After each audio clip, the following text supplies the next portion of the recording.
12-ാം സങ്കീർത്തനം നമ്മൾ ഇന്ന് പഠിക്കുവാൻ പോവുകയാണ് എന്ന്. ഈ സങ്കീർത്തനത്തിന് സാം 12 നമുക്കൊന്ന് വായിച്ചിട്ട് നീങ്ങാം. അതാണല്ലോ അതിൻ്റെ ഭംഗിയും പഠിക്കുവാനുള്ള എളുപ്പവും. 7 വാക്യങ്ങൾ മാത്രമുള്ള ഈ സങ്കീർത്തനം. യഹോവേ രക്ഷിക്കണമേ, ചിലതിനകത്ത് സഹായിക്കണമേ എന്നായിരിക്കും. How is in English? Help Lord.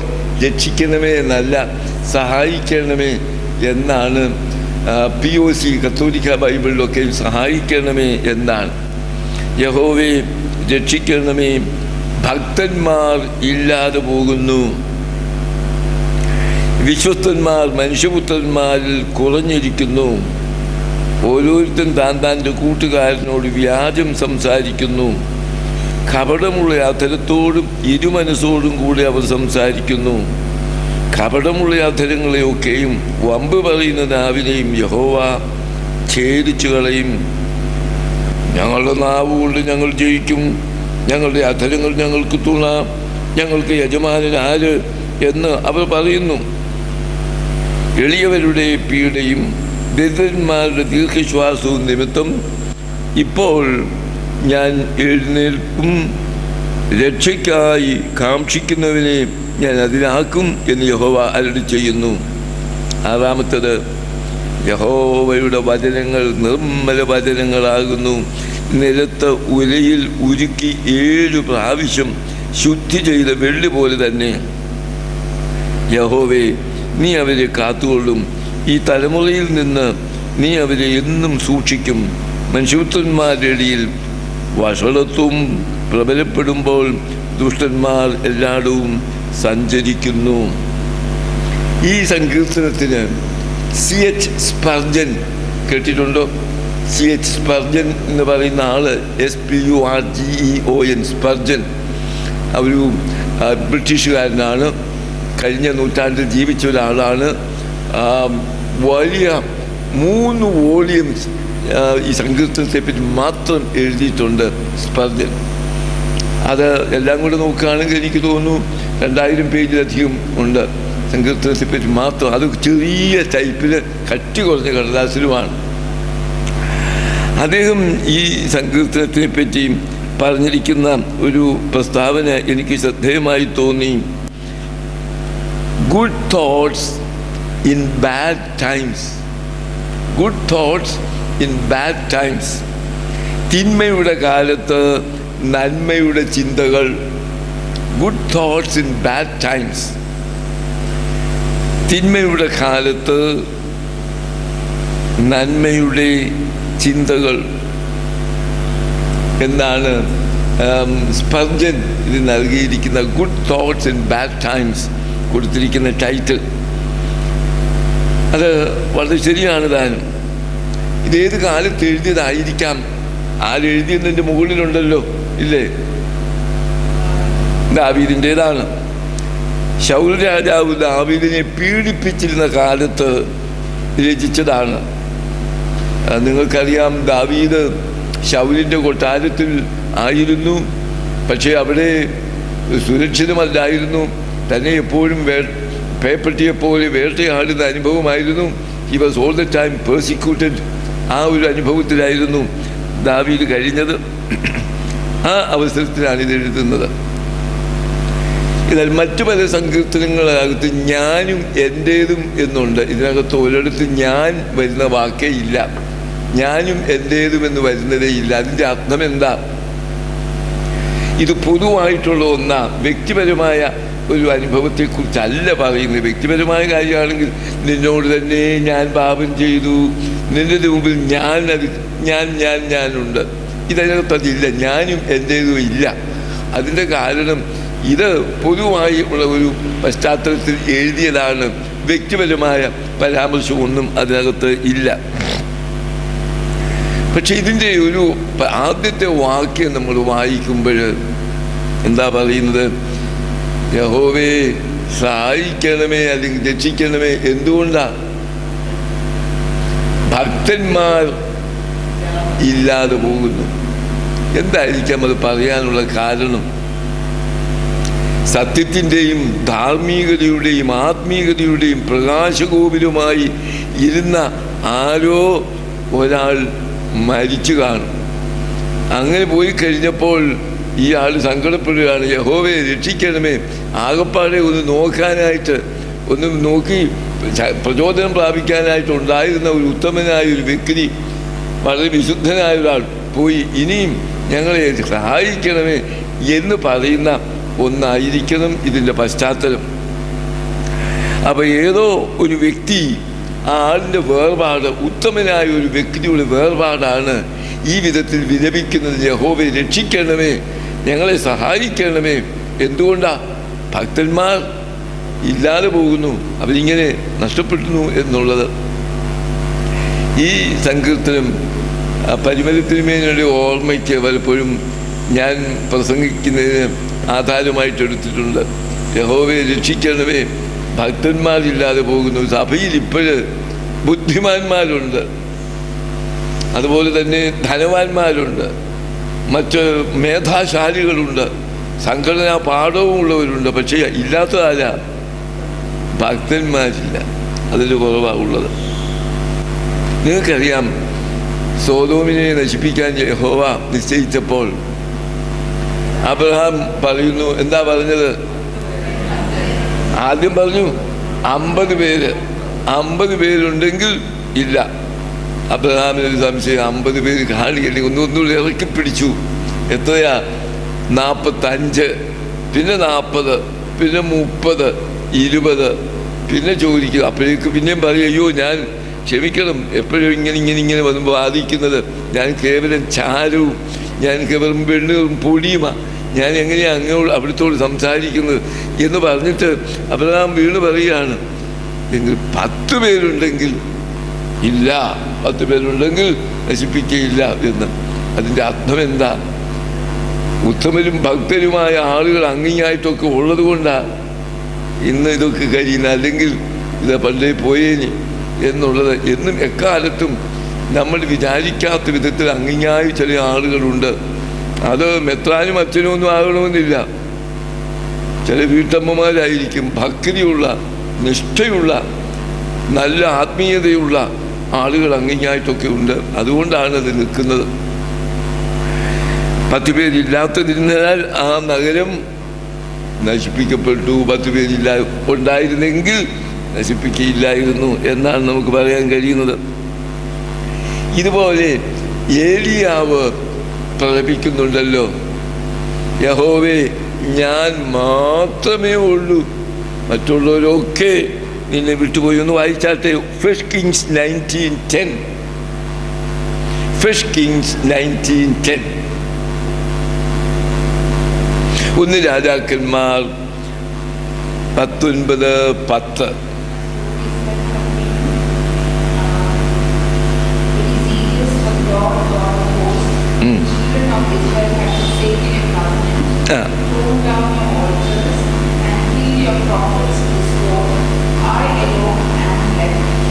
I alone am left. മറ്റുള്ളവരൊക്കെ തെറ്റിലേക്ക് പോയി എന്ന് പറഞ്ഞ് ഏലിയാവ് യഹോവയുടെ മുമ്പിൽ പറയുന്നുണ്ട്, മറ്റുള്ളവരൊക്കെ ബാലിനെ സേവിക്കുന്നവരും മിഥ്യാമൂർത്തികളെ ആരാധിക്കുന്നവരും സത്യ യഹോവയെ വിട്ട് പോകുന്നവരുമായി തീർന്നിരിക്കുന്നു. യഹോവയെ ഞാൻ മാത്രം എന്ന് പറഞ്ഞപ്പോൾ എന്താ പറഞ്ഞെന്ന് ഓർക്കുന്നുണ്ടോ? ബാലിന് മുട്ടുമടക്കാത്ത 7000 പേരുണ്ട്. നീ അറിഞ്ഞിട്ടില്ല, നീ വിചാരിച്ചിരിക്കുന്നത് നീ മാത്രമേ ഉള്ളൂ എന്നാ. എന്നാൽ അങ്ങിങ്ങായിട്ടുണ്ട് ബാലിന് മുട്ടുമടക്കാത്ത എന്ന് പറഞ്ഞാൽ മിഥ്യാമൂർത്തികളെ ആരാധിക്കാത്ത, സത്യദൈവത്തെ വിട്ടുമാറാത്ത, സത്യദൈവ യഹോവയോട് കൂറും വിശ്വസ്തതയും ഭക്തിയുമുള്ള ആളുകളുണ്ട് എന്ന് പറയുകയായിരുന്നു ചെയ്തത്. അതുകൊണ്ട് ഇത് നാം ഓർക്കേണ്ടതാണ്. ഈ ഒരു പരാതി പലപ്പോഴും പ്രവാചകന്മാർ ഉയർത്തിയിട്ടുണ്ട്. സഫയ്യ ഇന്നലത്തെ അടിയുടെ ഇന്ന് എന്താ ചെയ്തു?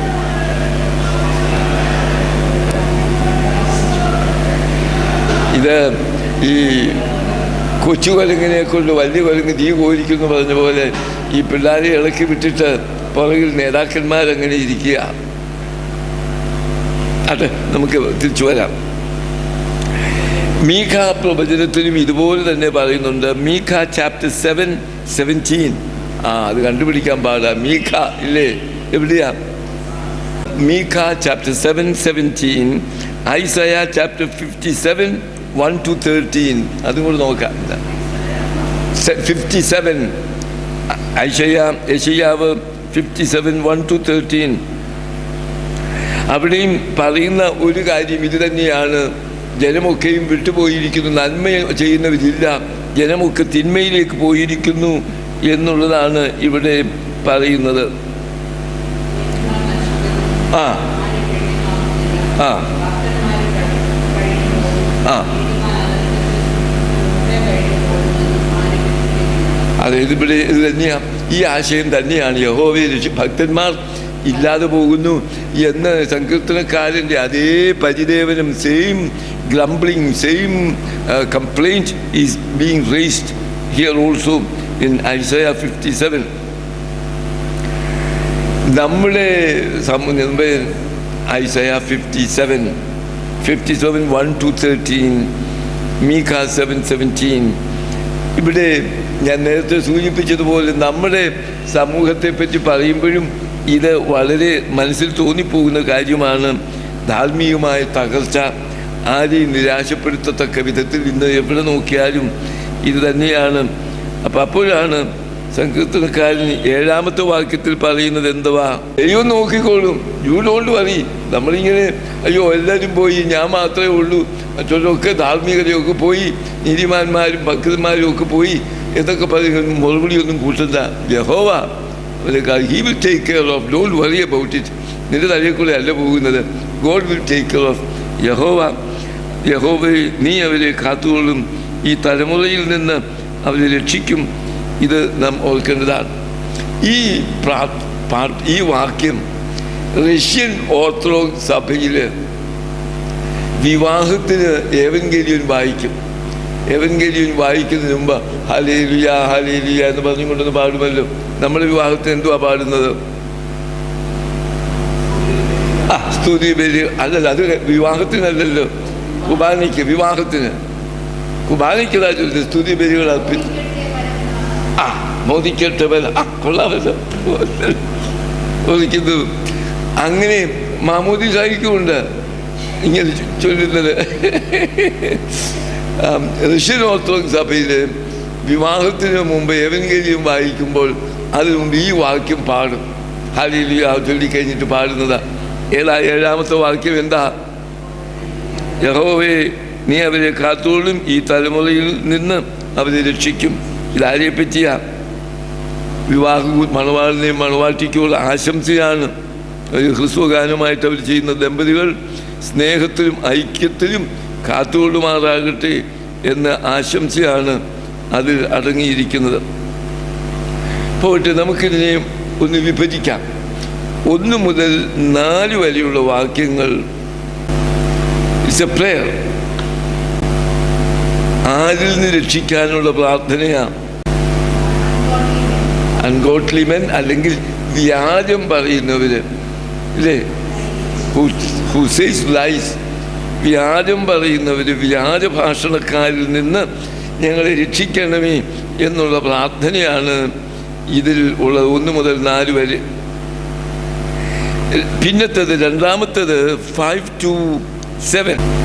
അത് ദൈവനിഷേധികളായ, ദൈവത്തെ നിഷേധിക്കുന്ന, those who forsake God and who challenge the belief in God, ദൈവനിഷേധികളായ ശത്രുക്കളിൽ നിന്ന് ദൈവം സംരക്ഷിക്കും എന്നുള്ള ധൈര്യമാണ്.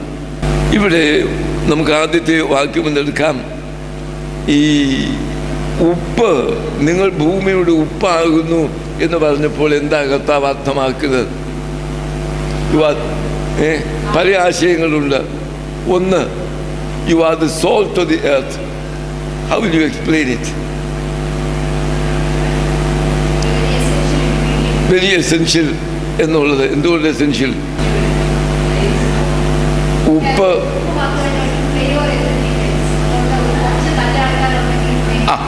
അതൊന്ന്. ഇറ്റ് ബ്രിങ്സ് ഫ്ലേവർ ടു, അത് ഉപ്പിൻ്റെ രുചി വരുത്തുവാൻ തക്കവണ്ണം അത് മറ്റുള്ളവരെ രുചിപ്പെടുത്തുന്നു എന്നുള്ളത്. മറ്റൊന്നുണ്ട്, ഉപ്പിട്ട മീൻ വയ്ക്കുന്നത് പ്രിസേർവ്സ്, അത് സൂക്ഷിക്കുന്ന, കേടുകൂടാതെ ചീഞ്ഞു പോകാതെ ഇത് സൂക്ഷിക്കുന്നതും ഈ പറയുന്ന ഉപ്പാണ്. അപ്പോൾ നമ്മുടെ സ്ഥാനം എന്താ? ഈ സമൂഹത്തെ കേടുകൂടാതെ ചീഞ്ഞു പോകാതെ ഈ സൊസൈറ്റിയെ സൂക്ഷിക്കാനുള്ള ചുമതലയാണ് ഇരിക്കുന്ന നമുക്കൊക്കെ ഉള്ളത്. സോൾട്ട് ഓഫ് ദി എർത്ത് എന്ന് പറയുമ്പോൾ സഭയെ വെച്ചിരിക്കുന്നത് സമൂഹത്തെ നശിച്ചു പോകാതെ കേടുകൂടാതെ സൂക്ഷിക്കുവാൻ, പ്രിസർവ്.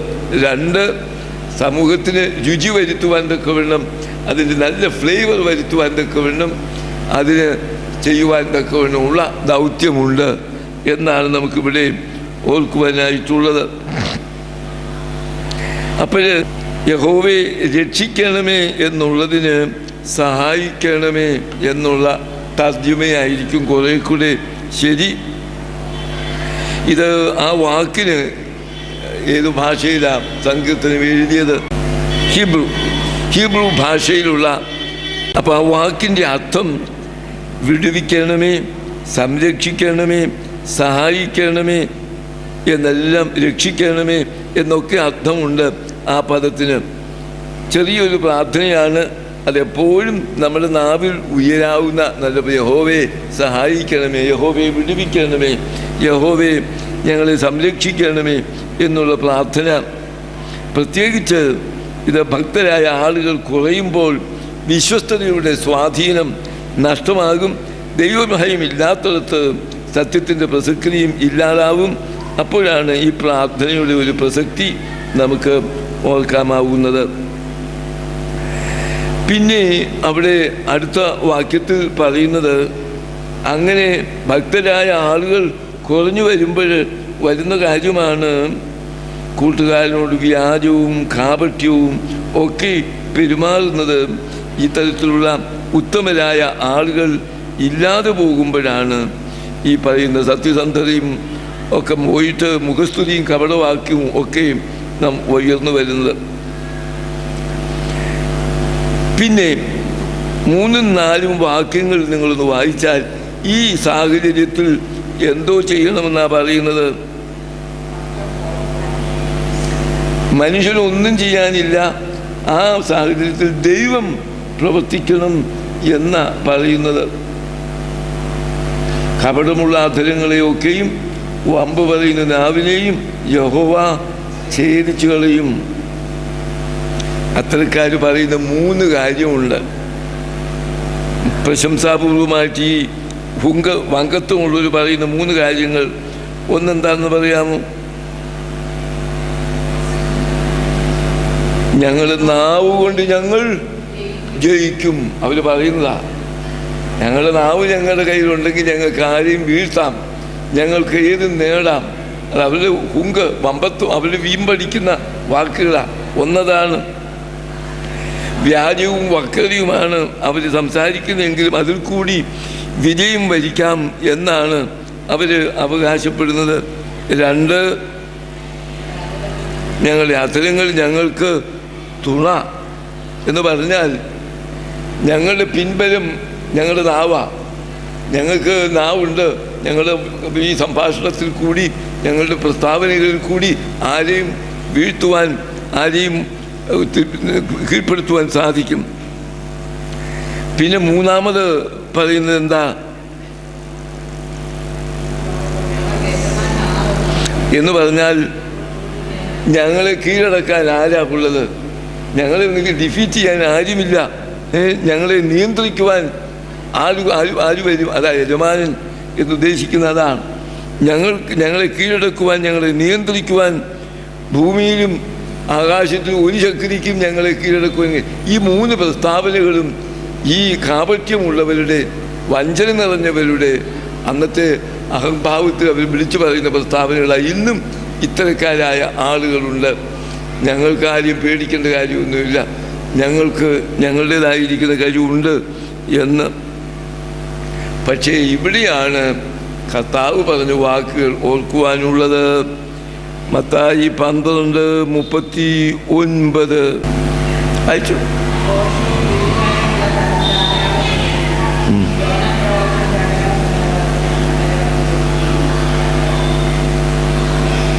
മനുഷ്യർ പറയുന്ന ഏത് നിസാര വാക്കിനും അതുണ്ടോ?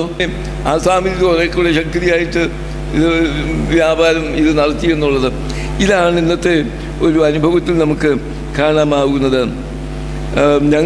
തങ്ങളുടെ വ്യാജങ്ങൾ പ്രചരിപ്പിക്കാൻ ഇന്ന് മനുഷ്യർ എന്തെല്ലാം ഉപാധികൾ ഉപയോഗിക്കുന്നു എന്നുള്ളത് ഈ വാക്യം വായിക്കുമ്പോഴാണ് എനിക്ക് തോന്നുന്നു ഇത് നമ്മുടെ കണ്ടംപററി സൊസൈറ്റിയുടെ ഒരു നല്ല പിക്ചറാണ് ഈ വാക്യങ്ങൾ, 3-4 വാക്യങ്ങളിൽ നമുക്ക് കാണാൻ കഴിയുന്നത്. പിന്നെ 5-6 വാക്യങ്ങളിൽ ഒരു prophetic voice you can listen there in verses 5 and 6. എന്താ പ്രൊഫറ്റിക് വോയിസ്?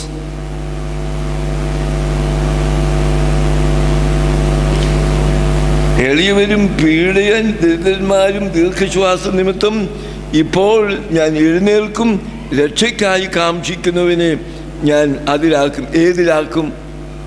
രക്ഷയിലാക്കും എന്ന് യഹോവ അരുളി ചെയ്യുന്നു. ഇവിടെ പറയുന്നത് ദൈവം അവരെ ഉപദ്രവത്തിൽ നിന്നും പീഡനത്തിൽ നിന്നും എഴുന്നേൽപ്പിക്കുമെന്നുള്ള വലിയൊരു മെസ്സേജാണ്. ഇതല്ലേ ഈജിപ്തിൽ കേട്ടത്? എന്തായിരുന്നു ഈജിപ്തിൽ നമ്മൾ കേട്ടത്? തന്നെയാണ് പുറപ്പാട് ചാപ്റ്റർ 2, എക്സോഡസ് 2:23-24. എൻ്റെ ജനത്തിൻ്റെ ഉപദ്രവം, അവരെ പീഡ അനുഭവിക്കുന്ന ഞാൻ കേട്ടു. 2:23 and 24.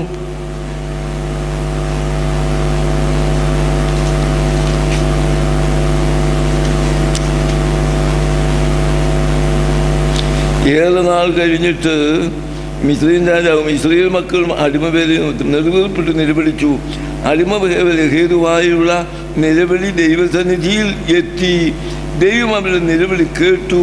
ദൈവം അബ്രഹാമിനോടും ഇസ്ഹാക്കിനോടും യാക്കോബിനോടും തനിക്കുള്ള നിയമവും ഓർത്ത് ദൈവം ഇസ്രായേൽ മക്കളെ കടാക്ഷിച്ചു. ദൈവം അവരെ അറിഞ്ഞു എന്നുള്ളത്. അപ്പോൾ ഇവിടെ നമുക്കറിയാം, ദൈവത്തിൻ്റെ ജനം പീഡിപ്പിക്കപ്പെടുമ്പോൾ എന്താ സംഭവിക്കുന്നത്? ദൈവം എഴുന്നേൽക്കും. God shall intervene, God shall come in. സഹായത്തിന് ദൈവം വരും. എളിയവൻ്റെ നിലവിളി ദൈവം കേൾക്കാതിരിക്കില്ല. ഇത് തന്നെയാണ് ഈ മനുഷ്യാവതാരം വെളിപ്പെടുത്തുന്നത്. എന്താ? എന്തിനാ ദൈവം മനുഷ്യാവതാരം ചെയ്തത്? ടു റിഡീം മാൻ. മനുഷ്യൻ്റെ നിലവിളി, മനുഷ്യൻ്റെ നിസ്സഹായ അവസ്ഥ, പാപത്തിന് അധീനനായി കഴിയുന്ന ശോച്യാവസ്ഥ കണ്ടിട്ട് അതിൽ നിന്ന് രക്ഷിക്കുവാനായിട്ടാണ് ദൈവം വാസ്തവത്തിൽ മനുഷ്യനായി തീർന്നത്. അതുകൊണ്ട് ഇവിടെ ഒരു വലിയ മെസ്സേജ് ഉള്ളത്, ഈ പറയുന്ന വിധത്തിൽ ദൈവം തകഴി ജനത്തിൻ്റെ ദുസ്ഥിതി മനസ്സിലാക്കി അവരെ രക്ഷിക്കുവാൻ, അവരെ വിടുവിക്കുവാൻ തക്ക സമയത്ത് ദൈവം വരും, പ്രത്യക്ഷനാകും എന്നുള്ളതാണ്. ഇനിയും ഈ 6ാമത്തെ വാക്യത്തിൽ നിങ്ങൾ വായിക്കുമ്പോൾ അവിടെ എന്താ ഒരു കോൺട്രാസ്റ്റാ? 6ാമത്തെ വാക്യത്തിൽ പറയുന്നത് എന്താ? യഹോവയുടെ വചനങ്ങൾ.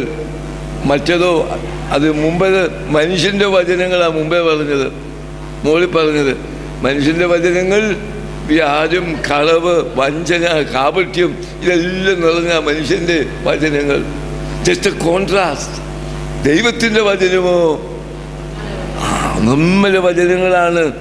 അതാണ് ഇത് രണ്ടും തമ്മിലുള്ള വലിയൊരു വ്യത്യാസം. യഹോവയുടെ വചനങ്ങൾ നിർമ്മല വചനങ്ങൾ, രക്ഷയ്ക്കായി കാക്ഷിക്കുന്നവനെ അതിൻ്റെ ഉള്ളിലാക്കും. വ്യാജം സംസാരിക്കുന്നു മനുഷ്യൻ, എന്നാൽ കപടയുള്ള അധരത്തോടും ഇരുമനസ്സോടും സംസാരിക്കുന്നു. എന്നാൽ യഹോവയുടെ വചനമോ 7 പ്രാവശ്യം ശുദ്ധി ചെയ്ത വെള്ളി പോലെ നിർമ്മലമാണ്. എന്ന് മാത്രമല്ല, ശുദ്ധി ചെയ്തിരിക്കുന്ന വെള്ളിയാകുമ്പോൾ അത് ഏറ്റവും വിലയുള്ളതുമാണ്, അമൂല്യമാണ്. അത് ശുദ്ധി എന്നുള്ളത് മാത്രമല്ല, ദൈവത്തിൻ്റെ വചനം ശുദ്ധി എന്ന് തന്നെയുള്ളതല്ല, അമൂല്യമാണ്. It is invaluable, it is so precious. ദൈവത്തിൻ്റെ വചനം. വെള്ളി ഉള്ളവർക്ക്, മുമ്പ് പണം കയ്യിലുള്ളവർക്ക് ഉണ്ടെങ്കിൽ, ആസ്തി ഉണ്ട്, നമുക്ക് ഒരു സുരക്ഷിതത്വമുണ്ട് എന്ന് പറഞ്ഞതുപോലെ ദൈവത്തിൻ്റെ വചനം അത് സ്വായത്തമാക്കുകയും അതിൽ ആശ്രയിക്കുകയും ചെയ്യുന്ന വലിയൊരു സമ്പത്താണ്. അത് നമ്മൾ ഓർക്കേണ്ടതാണ്. ഇന്ന് ദൈവത്തിൻ്റെ വചനത്തെപ്പറ്റി പ്രതിപാദിക്കുന്ന വേറെ ഭാഗം ഓർക്കുന്നുണ്ടോ? സങ്കീർത്തനങ്ങളിൽ 1-ാം സങ്കീർത്തനത്തിലുണ്ടോ? യഹോവയുടെ ന്യായപ്രമാണത്തിൽ ധ്യാനിക്കുന്നത്. യഹോവയുടെ ന്യായപ്രമാണവുമായിട്ട് ബന്ധപ്പെടുന്നത് വലിയ ഭാഗ്യമാണ്. യഹോവയുടെ ന്യായപ്രമാണം നമുക്കൊരു പ്രഷ്യസ് ആയിട്ടുള്ള ഒന്നാണ്. ആ ന്യായപ്രമാണത്തെ പറ്റിയുള്ള പ്രതിപാദനം സങ്കീർത്തനത്തിൽ ധാരാളമുണ്ട്. 19-ാം സങ്കീർത്തനം സുന്നു പറഞ്ഞതുപോലെ ആദ്യത്തെ ഭാഗത്ത് അത് തേനിനേക്കാളും തേൻകട്ടയേക്കാളും മാധുര്യമുള്ളത്, സ്വർണത്തെക്കാൾ അമൂല്യമാണ്. The word of God is so precious and so sweet എന്ന് പറയുന്നു. 119-ാം സങ്കീർത്തനം മുഴുവനും എന്തിനെ പറ്റിയാണ്? യഹോവയുടെ വചനത്തെപ്പറ്റി, ന്യായപ്രമാണത്തെ പറ്റിയാണ്. നമ്മളൊന്ന് പഠിച്ചതാ 119-ാം സങ്കീർത്തനം. എത്ര വാക്യമാർക്കെങ്കിലും ഓർക്കെ പറയാമോ? പുസ്തകം നോക്കാതെ. How many verses in Psalm 119? 20 സ്റ്റാൻസായാണ് അതോ 22 സ്റ്റാൻസ? 22 സ്റ്റാൻസായുണ്ട്, 8 വരികൾ വീതമുള്ളത്. അപ്പം എത്രയായി? 8 വേഴ്സസ് വീതമുള്ളത്. 22 ഗുണം 8 കണക്ക് മാത്സ് ആയിരുന്നു. 176 വാക്യങ്ങളാണ് ഇതിനകത്തുള്ളത്. ആ 176 വാക്യങ്ങളിലും എന്താ ഉള്ളത്? ലോ, ന്യായപ്രമാണം. അതിന് 10 പര്യായ വാക്കുകൾ ഉപയോഗിക്കുന്നുണ്ട്. ലോ, പിന്നെ പ്രമാണം, കൽപ്പന, ചട്ടങ്ങൾ, വിധി, ഇങ്ങനെ പോകുന്നു. അത് മുഴുവനും യഹോവയുടെ ന്യായപ്രമാണത്തിൻ്റെ ആ ഒരു വലിയ ഒരു അമൂല്യതയാണ് ഇവിടെ പ്രതിപാദിക്കുന്നത്. നമ്മളിനിയും ഇതിൻ്റെ അവസാനത്തെ വാക്യത്തിലേക്ക് വരികയാണ്. ആ പഴയ അപേക്ഷ ഇവിടെ ആവർത്തിക്കുകയാണ് ചെയ്യുന്നത്. ഒരു വലിയ പ്രഖ്യാപനത്തോടു കൂടിയാണ് ഇവിടെ അവസാനിപ്പിക്കുന്നത്. എന്താ പ്രഖ്യാപനം? യഹോവേ, നീ അവരെ കാത്തുകൊള്ളും എന്ന് പറയുന്നത്. അധർമ്മികളിൽ നിന്നുള്ള സംരക്ഷണത്തിന് വേണ്ടിയാണ് പ്രാർത്ഥിച്ചത്. എന്നാൽ ഇവിടെ അവസാനിപ്പിക്കുന്നതോ ഒരു വലിയ പ്രഖ്യാപനത്തോടു കൂടിയാണ്. നീ അവരെ കാത്തുകൊള്ളും. എല്ലാ കാലത്തും ദൈവത്തിൻ്റെ ആ ഒരു വലിയ സംരക്ഷണം ഇതിനകത്തുണ്ട്. ഈ തലമുറയിൽ നിന്ന് നീ അവരെ എന്നും സൂക്ഷിക്കും. മനുഷ്യപുത്രന്മാരുടെ വഷളത്വം പുറപ്പെടുമ്പോൾ ദുഷ്ടന്മാർ എല്ലായിടവും സഞ്ചരിക്കുന്നു എന്ന് പറഞ്ഞാണ് നിർത്തുന്നത്. ഇനിയും ഇതിൻ്റെ സന്ദേശം ഞാനൊന്ന് പറയാം. 5 കാര്യങ്ങൾ എനിക്ക് നിങ്ങളുടെ ശ്രദ്ധയിൽപ്പെടുത്തുവാനുണ്ട്. 1, വിശ്വസ്തരും ദൈവഭക്തരുമായവരുടെ എണ്ണം വളരെ ചെറുതായേക്കാം, പക്ഷേ അവരുടെ സാന്നിധ്യമാണ് സമൂഹത്തെ നിലനിർത്തുന്നത്. That supports and sustains the society because of the presence of the few righteous people, few holy people. അങ്ങനെയുള്ള ആളുകളുടെ സാന്നിധ്യമാണ് എപ്പോഴും ഉള്ളത്. തിന്മയും കാപട്യവും പെരുകുമ്പോൾ നിരാശ ബാധിച്ച് തളർന്നു പോകാതെ വിശ്വാസത്തോടെ ദൈവത്തിൽ ആശ്രയിച്ച് പ്രാർത്ഥിക്കണം. ഇപ്പോൾ ഒരു പരിമലത്തിനുമേനി ഒരാൾ പോയതുകൊണ്ടോ അല്ലെങ്കിൽ മറ്റൊരു പരിശുദ്ധൻ പോയതുകൊണ്ടോ ഒന്നും നമ്മൾ വിചാരിക്കേണ്ട. വളരെയധികം അങ്ങിങ്ങായിട്ടുള്ള ആളുകളുണ്ട്. നമ്മൾ ദൈവത്തോട് പ്രാർത്ഥിച്ചാൽ മതി. 2, വഞ്ചകൻ വഞ്ചിക്കപ്പെടും. നാവ് കൊണ്ട് മറ്റുള്ളവരെ ദ്രോഹിക്കുന്നവരെ ദൈവം ശിക്ഷിക്കും.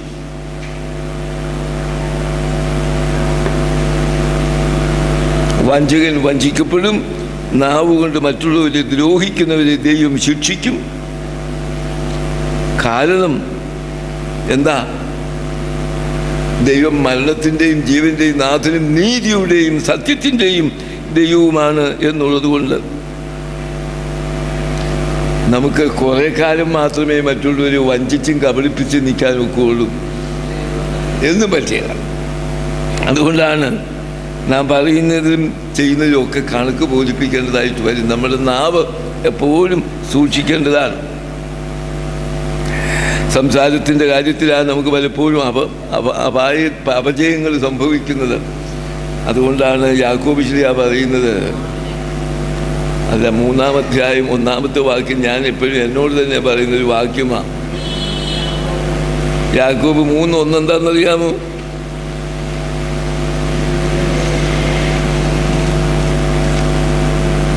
സഹോദരന്മാരെ, അധികം ശിക്ഷാവിധി വരുമെന്നാണ് നിങ്ങൾ അനേക ഉപദേഷ്ടാക്കൾ ആകരുത് എന്ന് പറഞ്ഞാൽ എന്തോ അതിൻ്റെ അർത്ഥം? നിങ്ങൾ അനേക ഉപദേഷ്ടാക്കൾ ആകരുതെന്ന് പറയുന്നത്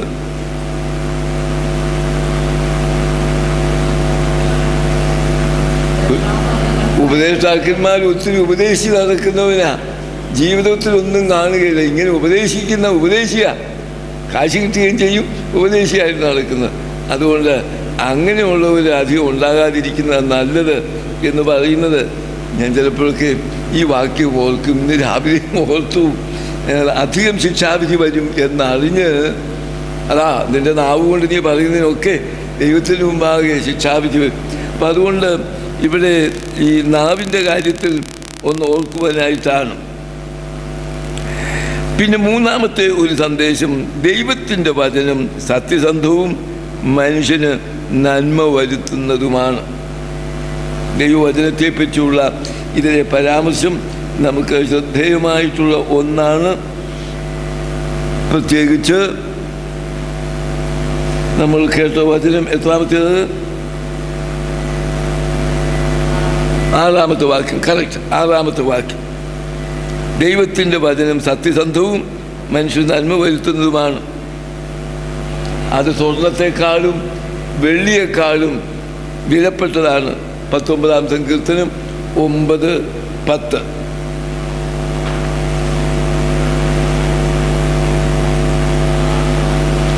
അപ്പം ഈ ദൈവത്തിൻ്റെ വചനത്തിൻ്റെ ശക്തി എല്ലാ തലമുറയിലും പെട്ടവർക്ക് അനുഭവപ്പെടുവാൻ കഴിഞ്ഞിട്ടുള്ള ഒന്നാണ്. ഇത് തലേനയുടെ കീഴിൽ കൊണ്ട് വെച്ചേക്കാനുള്ളതല്ല. സോക്കേട് വരുമ്പോൾ ചിലരങ്ങനെയുണ്ട്, വേദപുസ്തകം ആ പുസ്തകം നമ്മൾ വെച്ച് കിടന്നാൽ സൗഖ്യം കിട്ടും, സുഖമായിക്കൊള്ളും എന്ന് വിചാരിക്കുന്ന ഒന്നായിട്ടല്ല ഇത്. കയ്യിലെടുക്കുമ്പോൾ ഇങ്ങനെ മുത്തുന്നത് കൊണ്ടും ഒന്നും ആവുന്നില്ല. പിന്നെ 2 തിരി അപ്പുറം ഇപ്പുറം ഒക്കെ പിടിച്ച് ധൂപം വെച്ചതുകൊണ്ടും ആവുന്നില്ല. അതൊക്കെ നല്ലതാണ്. പക്ഷേ വചനം നിൻ്റെ ഉള്ളിൽ ആകുന്നില്ല എങ്കിൽ, അതുമായുള്ള ബന്ധം അനുദിന ജീവിതത്തിൽ വരുന്നില്ല എങ്കിൽ വചനത്തിൻ്റെ പ്രസക്തിയൊന്നും ഇല്ല എന്ന് നാം ഓർക്കേണ്ടതാണ്.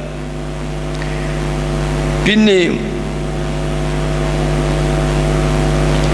4-ാമത്തെ ഒരു സന്ദേശം, ദൈവജനം സംരക്ഷിക്കപ്പെടുന്നത് അവരുടെ വിജ്ഞാനം കൊണ്ടോ ശക്തി കൊണ്ടോ അല്ല.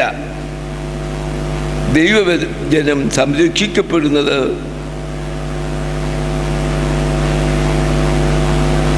അവരുടെ വിജ്ഞാനത്താലോ ശക്തിയാലോ സംഖ്യാബലത്താലോ ഒന്നുമല്ല.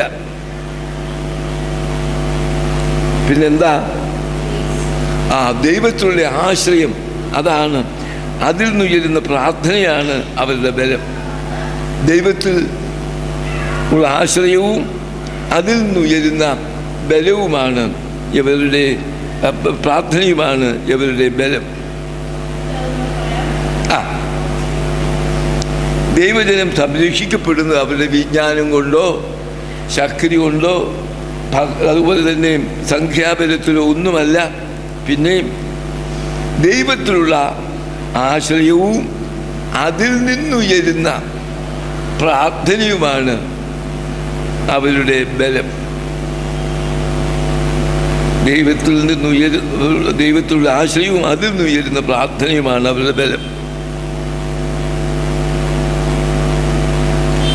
അവസാനത്തെ ഒരു സന്ദേശം, സാമ്പത്തിക തകർച്ചയേക്കാൾ അപകടകരമാണ് ദൈവത്തെ നിന്ദിക്കുന്ന, സ്വാർത്ഥതയെ പൂജിക്കുന്ന തരത്തിലുള്ള മനുഷ്യരുടെ അധപതനം. അതാണ് സമ്പത്ത് പോയേക്കാൾ മനുഷ്യൻ അധപ്പതിക്കുന്നതാണ് ഭയങ്കരമായത്. അത് ചെറുക്കാൻ കഴിയുന്നത് ദൈവത്തിലുള്ള ആശ്രയവും അത് ആ വിശ്വാസവും മാത്രമാണ് നമുക്ക് ബലമായിട്ട് ഓർക്കുവാനായിട്ടുള്ളത്. സാമ്പത്തിക തകർച്ചയേക്കാൾ അപകടകരമാണ് ദൈവത്തെ നിന്ദിക്കുന്ന അല്ലെങ്കിൽ നിഷേധിക്കുന്ന തരത്തിലുള്ള മനുഷ്യരുടെ നിലപാട്. മനുഷ്യൻ ആ വിധത്തിൽ അധപ്പതിക്കുന്നതാണ് സാമ്പത്തിക തകർച്ചയേക്കാൾ വലുത് ദൈവത്തെ നിഷേധിക്കുന്ന ഒരവസ്ഥയിൽ എത്തിച്ചേരുന്നതാണ്. അപ്പം അതിനെ ചെറുക്കാൻ എന്തേ ഉള്ളൂ? ദൈവത്തിലുള്ള ആശ്രയവും വിശ്വാസവും ഉയർത്തിപ്പിടിക്കുകയാണ് നമുക്ക് ഏറ്റവും ആവശ്യമായിട്ടുള്ളത് എന്ന് നമ്മൾ ഓർക്കുക.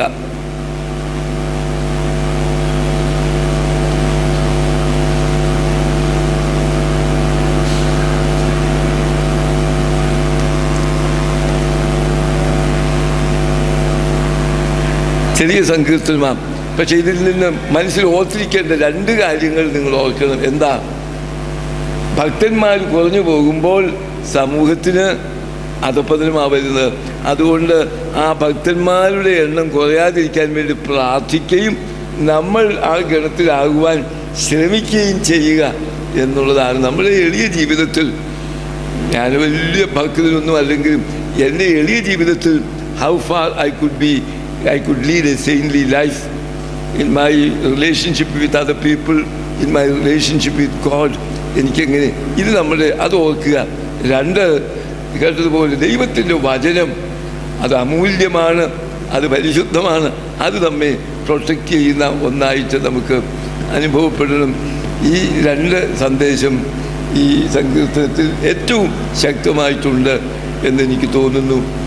അതുകൊണ്ട് ഇടയ്ക്കിടയ്ക്ക് പ്രാർത്ഥിക്കേണ്ട ഒരു പ്രാർത്ഥനയാണ്, യഹോവേ രക്ഷിക്കണമേ, യഹോവേ സഹായിക്കണമേ, ഓ ലോർഡ് ഹെൽപ്പ് അസ്, ഓ ലോർഡ് റിഡീം അസ്, ഓ ലോർഡ് സേവ് അസ് എന്നുള്ള പ്രാർത്ഥന അതിൻ്റെ പ്രധാനപ്പെട്ട ഒരു കാര്യമായിട്ട് നമുക്ക് എടുക്കുകയും ചെയ്യാം. ഇത് നമുക്ക് മധ്യസ്ഥ പ്രാർത്ഥനയ്ക്കായിട്ട് എടുക്കാം. രോഗികളായിട്ട് ആരെങ്കിലും പ്രത്യേകം ഓർക്കുവാനായിട്ടുണ്ടോ? എന്ത് അനിയത്തി എങ്ങനെ ഇരിക്കുന്നു? ഇപ്പോൾ പേരെങ്ങനെയൊന്നും ഓർത്തോളാം.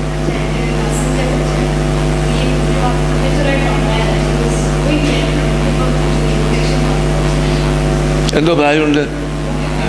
Newly born. നിങ്ങൾക്ക് പ്രാർത്ഥനയിൽ ഓർക്കാം. മറ്റേതെങ്കിലും രോഗികളുണ്ടെങ്കിൽ നിങ്ങൾ പിന്നെ ഹോസ്പിറ്റലാണോ? ഞാൻ വിചാരിച്ചു കൊണ്ടുപോകുന്നെന്നാണ് വിചാരിച്ചേ. അവിടെയാ? മോശം. അതെയോ?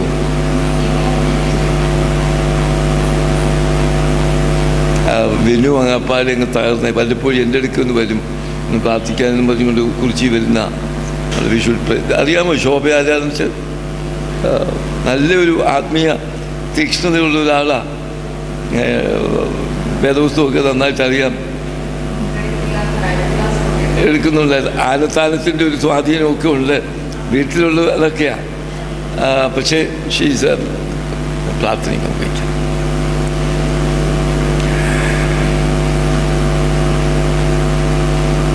നമുക്ക് പ്രാർത്ഥിക്കാം.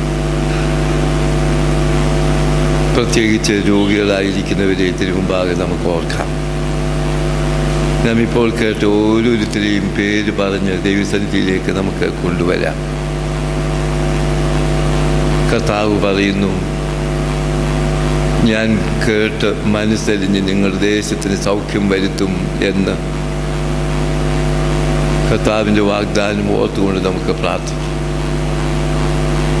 ഞാൻ സൗഖ്യമാക്കുന്ന യഹോവ എന്ന് കൽപ്പിച്ചരുളി ചെയ്തവനായ കർത്താവേ, അവിടുന്ന് രോഗത്തിൻ്റെ ഔഷധമാകുന്നു, രോഗികളുടെ വൈദ്യനാകുന്നു. ഞങ്ങൾക്ക് ആശ്രയിക്കുവാൻ മറ്റാരുമില്ല. മനുഷ്യരിൽ ആശ്രയിക്കുന്നു വ്യർത്ഥമെന്ന് ഞങ്ങൾ അറിയുന്നു. ചിലർ കുതിരകളിലും രഥങ്ങളിലും ആശ്രയിക്കുന്നു, ഞങ്ങളോ ഞങ്ങളുടെ യഹോവയിൽ ആശ്രയിക്കുമെന്ന് സങ്കീർത്തനക്കാരനെ പോലെ പറഞ്ഞുകൊണ്ട് ഞങ്ങൾ നിന്റെ സന്നിധിയിലേക്ക് വരുന്നു. എൻ്റെ സഹായം എവിടെ നിന്ന് വരും? അടുത്ത നിമിഷത്തിൽ പറയുന്നു, എൻ്റെ സഹായം ആകാശവും ഭൂമിയും സൃഷ്ടിച്ച കർത്താവിൻ്റെ സന്നിധിയിൽ നിന്നാകുന്നു. ഭയപ്പെടേണ്ട, ഞാൻ നിന്നോടുകൂടി ഉണ്ട്, ഞാൻ നിന്നെ സഹായിക്കും, ഞാൻ നിന്നെ ശക്തീകരിക്കും, നീതിയുള്ള എൻ്റെ വലം കൈ കൊണ്ട് ഞാൻ നിന്നെ താങ്ങും എന്നിപ്രകാരം ഞങ്ങൾക്ക് വാഗ്ദാനം ചെയ്ത ഞങ്ങളുടെ കർത്താവേ, ഞങ്ങൾ അവിടുത്തെ മുമ്പാകെ ഞങ്ങളുടെ പ്രിയപ്പെട്ട സഹോദരങ്ങളെല്ലാവരെയും ഞങ്ങൾ സമർപ്പിച്ച് പ്രാർത്ഥിക്കുന്നു. ക്യാൻസറിൻ്റെ കടന്നാക്രമണത്തിൽ എത്രയോ പേർ പ്രയാസപ്പെട്ടും കഴിയുന്നു. കിഡ്നി സംബന്ധമായ രോഗത്തിൽ ക്ലേശിക്കുന്നവരും അനേകർ, എയ്ഡ്സ് ബാധിച്ചവരെയും ഞങ്ങൾ മറക്കുന്നില്ല. പലതരത്തിലുള്ള രോഗങ്ങൾ ബാധിച്ച നിരാശരായി ഭവനത്തിലും ആശുപത്രിയിലും കഴിയുന്ന ഞങ്ങളെല്ലാ പ്രിയപ്പെട്ടവരെയും കർത്താവെ ഞങ്ങൾ സന്നിധിയിലേക്ക് ഉയർത്തി പ്രാർത്ഥിക്കുന്നു. ആ പക്ഷപാതക്കാരനെ അവൻ്റെ സ്നേഹിതരായ 4 പേർ വിശ്വാസത്തോടെ തിരുസന്നിധിയിലേക്ക് എത്തിച്ചതുപോലെ അവരുടെ വിശ്വാസം കണ്ട് അവിടുന്ന് ആ രോഗിക്ക് മോചനവും സൗഖ്യവും നൽകിയതുപോലെ ഞങ്ങളുടെ വിശ്വാസത്തോടെയുള്ള പ്രാർത്ഥന അവിടുന്ന് കേൾക്കണമേ. കർത്താവേ, ആവശ്യമായ ചികിത്സകൾ ലഭിക്കുവാൻ, ഔഷധങ്ങളിൽ കൂടി നിൻ്റെ ശക്തി വ്യാപരിക്കുവാൻ, ദുർബലമായിരിക്കുന്ന രോഗപ്പെട്ടിരിക്കുന്ന അവയവങ്ങൾക്ക് സൗഖ്യവും സ്വസ്ഥതയും നൽകുവാൻ ഇടയാകണമേ. ബാഹ്യമായ സൗഖ്യത്തോടൊപ്പം അതിനേക്കാൾ ഉപരി ആന്തരികമായ ഒരു സ്വസ്ഥത, സൗഖ്യം നിൻ്റെ മക്കൾക്ക് നീ നൽകണമേ. രോഗത്തിന് അധീനരായി പെട്ടുപോകാതെ നിരാശപ്പെട്ട് ദൈവം എന്നെ ഉപേക്ഷിച്ചിരിക്കുന്നു എന്നിങ്ങനെ നിരാശപ്പെടുവാനിടയാവാതെ അണ്ടർനീത്ത് ദി എവർലാസ്റ്റിംഗ് ആംസ്, കീഴെ ശാശ്വത ഭുജങ്ങളുണ്ട് എന്നോർത്ത് ആ കരങ്ങളിൽ സ്വയം സമർപ്പിക്കുവാൻ കർത്താവേ നിൻ്റെ മക്കൾക്ക് നീ ഇടയാക്കണമേ. അവരെ ശുശ്രൂഷിക്കുന്നവരെയും ചികിത്സിക്കുന്നവരെയും ഞങ്ങൾ പ്രത്യേകമായിട്ട് ഓർക്കുന്നു. അവരിൽ കൂടി നിൻ്റെ സ്നേഹവും കരുതലും നിൻ്റെ മക്കൾക്ക് ലഭിക്കുവാൻ ഇടയാകണമേ. സ്വാർത്ഥമോഹത്തോടെ ധനലാഭമോഹത്തോടെ പ്രവർത്തിക്കുന്നവരല്ല, എന്നാലോ സഹോദരങ്ങളോടുള്ള സ്നേഹത്തിൽ നിന്ന് ശുശ്രൂഷ ചെയ്യുന്നവരായി, ചികിത്സ നടത്തുന്നവരായി കാണപ്പെടുവാൻ ഇടയാകണമേ.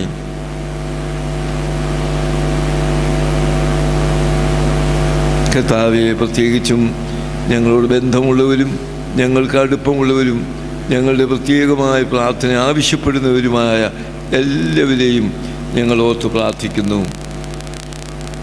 നിൻ്റെ കരുണയുടെ കരം നിൻ്റെ മക്കളിലേക്ക് നീ സമയത്ത് നീട്ടണമേ. ഞങ്ങൾ പ്രാർത്ഥിക്കുമ്പോൾ കർത്താവെ നീ ഉത്തരമരുളും എന്ന് ഞങ്ങൾ വിശ്വസിച്ചുകൊണ്ട് പ്രാർത്ഥിക്കുന്നു. വിശ്വാസത്തോടെയുള്ള പ്രാർത്ഥനയ്ക്ക് ഉത്തരം ലഭിക്കും എന്ന് ഞങ്ങൾ ഉറപ്പായി ചിന്തിച്ചുകൊണ്ട് നിന്നോട് അപേക്ഷിക്കുന്നു. നിൻ്റെ മക്കളിൽ നിനക്ക് കനിവുണ്ടായി, എനിക്ക് മനസ്സുണ്ട് നീ ശുദ്ധനാവുക എന്ന് പറഞ്ഞതുപോലെ എനിക്ക് മനസ്സുണ്ട് നീ സ്വസ്ഥനാവുക എന്നുള്ള അവിടുത്തെ വാക്കുകൾ നിൻ്റെ മക്കൾക്ക് ലഭിക്കുവാൻ തക്കവണ്ണം നീ അവർക്ക് അവിടുത്തെ കരുണയും സ്നേഹവും വാത്സല്യവും ചൊരിഞ്ഞ് അവരിലേക്ക് കടന്നെത്തണമേ.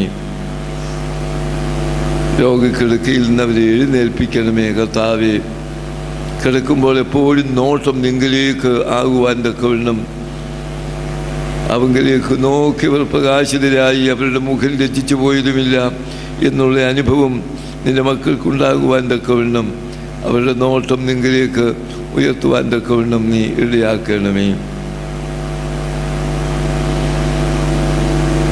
ഞങ്ങൾ പ്രത്യേകിച്ച് കുടുംബങ്ങൾക്ക് വേണ്ടി പ്രാർത്ഥിക്കുന്നു. കുടുംബ സ്വസ്ഥതയ്ക്ക് വേണ്ടിയും സമാധാനത്തിന് വേണ്ടിയും.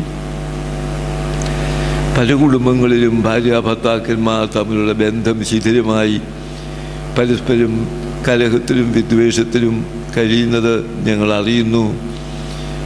കർത്താവെ, ഭൂമിയിലെ പർദീസായി അവിടുന്ന് ആക്കിയിരിക്കുന്ന കുടുംബമാകുന്നു. സ്നേഹത്തിൻ്റെയും പങ്കുവയ്ക്കലിൻ്റെയും കരുതലിൻ്റെയും ക്ഷമയുടെയും എല്ലാം അനുഭവം ഭവനത്തിലാണല്ലോ ഉള്ളത്.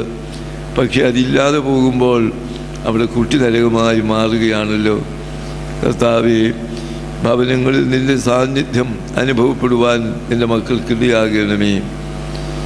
നിന്നിൽ നകന്നു പോകുന്നവരായിട്ടല്ല, തങ്ങളുടെ പ്രശ്നങ്ങളുമായി നിങ്ങളിലേക്ക് അടുത്തു വന്ന് കർത്താവ് എല്ലാറ്റിനും പ്രതിവിധി നൽകും എന്നുള്ള വിശ്വാസത്തോടെ പ്രാർത്ഥനാപൂർവം തങ്ങളുടെ കുടുംബത്തിൻ്റെ എല്ലാ പ്രശ്നങ്ങളും തിരുസന്നിധിയിൽ സമർപ്പിച്ച് മോചനം കണ്ടെത്തുവാൻ തക്കവണ്ണം നിൻ്റെ മക്കൾക്ക് നീ ഇടയാക്കണമേ. പരസ്പരം ക്ഷമിക്കുവാനുള്ള മനസ്സ് നീ തരണമേ. വൈരാഗ്യത്തിൻ്റെയും പകയുടെയും അതുപോലെ തന്നെ മറ്റു തരത്തിലുള്ളതായ തെറ്റായ വികാരങ്ങളെയും അകറ്റി സ്നേഹത്തിലും വിനയത്തിലും ക്ഷമയോടും സഹകരണത്തോടും കൂടി പരസ്പരം മനസ്സിലാക്കിയും അംഗീകരിച്ചും ജീവിക്കുവാൻ തക്കവണ്ണം നീ ഇടയാക്കണമേ. പ്രത്യേകിച്ച് മദ്യത്തിന് അടിമപ്പെട്ടിരിക്കുന്നവർക്ക് വേണ്ടി ഞങ്ങൾ പ്രാർത്ഥിക്കുന്നു. പല കുടുംബങ്ങളുടെയും തകർച്ചയ്ക്ക് കാരണവും അത് തന്നെ എന്ന് ഞങ്ങൾ അറിയുന്നു. ഇത് മുഖാന്തരമായി സിറോസിസും മറ്റു പലതരത്തിലുള്ള രോഗങ്ങളും ഒക്കെയും ബാധിച്ച് ക്ലേശിക്കുന്നവരുമുണ്ട്. സാമ്പത്തിക തകർച്ച, കുടുംബത്തിൽ സ്വൈര്യമില്ലായ്മ, ശാരീരികമായ രോഗങ്ങൾ, ഇങ്ങനെ പലതും ഇതിൽ കൂടി കടന്നെത്തുന്ന ദുർവിധിയാകുന്നുവല്ലോ. കർത്താവേ, നിന്റെ മക്കൾക്ക് നല്ല ആത്മശക്തി നൽകണമേ. അത് ജയിപ്പാൻ തക്കവണ്ണം കഴിയും. എന്നെ ശക്തനാക്കുന്നവൻ നിമിത്തം ഞാൻ സകലത്തിനും മതിയാകുന്നു എന്ന് അറിയുവാനും നിർണയിക്കുവാനും ഇച്ഛാശക്തി കൊണ്ട് ഈ തെറ്റായിരിക്കുന്ന സ്വഭാവത്തെ അതിജീവിക്കുവാനും തക്കവണ്ണം നിന്റെ മക്കൾക്ക് നീ പ്രാപ്തി നൽകണമേ. അതിന് തക്കതായ പ്രതിവിധികളൊക്കെയും കൗൺസിലിങ്ങിൽ കൂടിയായിരുന്നാലും മറ്റു മാർഗത്തിൽ കൂടിയായിരുന്നാലും ലഭിച്ച് വിശ്വാസത്തിൽ അവരെ ബലപ്പെടുത്തുകയും നന്മയുടെ മാർഗത്തിൽ വിശുദ്ധിയുടെ അനുഭവത്തിലേക്ക് വരുവാൻ നീ അവരെ ചേർത്തുകൊള്ളുകയും ചെയ്യണമേ. ഞങ്ങളുടെ കുഞ്ഞുങ്ങൾക്ക് വേണ്ടി പ്രാർത്ഥിക്കുന്നു നാഥ. മക്കളും കൊച്ചുമക്കളുമായി വിവിധ സ്ഥലങ്ങളിൽ അവരായിരിക്കുന്നു. പഠനത്തിൽ ഏർപ്പെട്ടിട്ടുള്ളവരുണ്ട്, ജോലിയിൽ ആയിട്ടുള്ളവരുണ്ട്. ഇവരെല്ലാം ഞങ്ങൾ ഓർക്കുന്നു. യഹോവേ, ഞാനും നീ എനിക്ക് തന്ന മക്കളും എന്ന് തിരുമുമ്പാകെ പറയുവാൻ തക്കവണ്ണം നീ തന്നിരിക്കുന്ന മക്കൾ നിന്നിൽ നിന്ന് അന്യരായി പോകുവാനോ തെറ്റിൽ വീണു പോകുവാനോ ഇടയാവാതെ എവിടെയായിരുന്നാലും അവിടുത്തെ കരുണയുടെ ചിറകിൽ അവരെ മറച്ച് കണ്ണിൻ്റെ കൃഷ്ണമണി പോലെ അവരെ നീ കാത്തുകൊള്ളണമേ. ലോകത്താലുള്ള കളങ്കം പറ്റാതെ വണ്ണം നിന്റെ മക്കളെ നീ പരിപാലിക്കുകയും നീ അവരുടെ സങ്കേതവും ആശ്രയവും എന്നുള്ള വിശ്വാസത്തിൽ നീ അവരെ ഉറപ്പിക്കുകയും ചെയ്യണമേ. പ്രത്യേകിച്ച് വിദ്യാർത്ഥികളായിരിക്കുന്ന കുഞ്ഞുങ്ങളെ ഞങ്ങൾ ഓർക്കുന്നു. പുതിയ അധ്യയന വർഷം ആരംഭിച്ചിരിക്കുന്നു. പഠനത്തെ തടസ്സപ്പെടുത്തുന്ന പല നീക്കങ്ങളെയും അവിടുന്ന് തന്നെ ഇല്ലാതാക്കി കുഞ്ഞുങ്ങളുടെ പഠനവും അവരുടെ എല്ലാ കാര്യങ്ങളും സുഗമമായി മുന്നേറുവാൻ തക്കവണ്ണം നല്ലൊരു അന്തരീക്ഷം വിദ്യാലയങ്ങളിലും ഭവനങ്ങളിലും നീ വരുത്തണമേ. കർത്താവേ, ഞങ്ങളെ തന്നെ തിരുസന്നിധിയിൽ സമർപ്പിക്കുന്നു. ഞങ്ങൾ പോകേണ്ടുന്ന വഴിയിൽ ഞങ്ങളെ നടത്തുകയും നിൻ്റെ കൃപ കൊണ്ട് ഞങ്ങളെ നിറയ്ക്കുകയും ചെയ്യണമേ. ഞങ്ങളെല്ലാം വാങ്ങിപ്പോയവരെയും അവിടുന്ന് സമാശ്വസിപ്പിക്കണമേ. ഞങ്ങളിപ്പോഴും എപ്പോഴും കർത്താവേ, നിനക്കും നിന്നെ അയച്ച പിതാവിനും പരിശുദ്ധാത്മാവിനും സ്തുതിയും സ്തോത്രവും സമർപ്പിക്കുവാനായിട്ട് തന്നെ. ആമേൻ.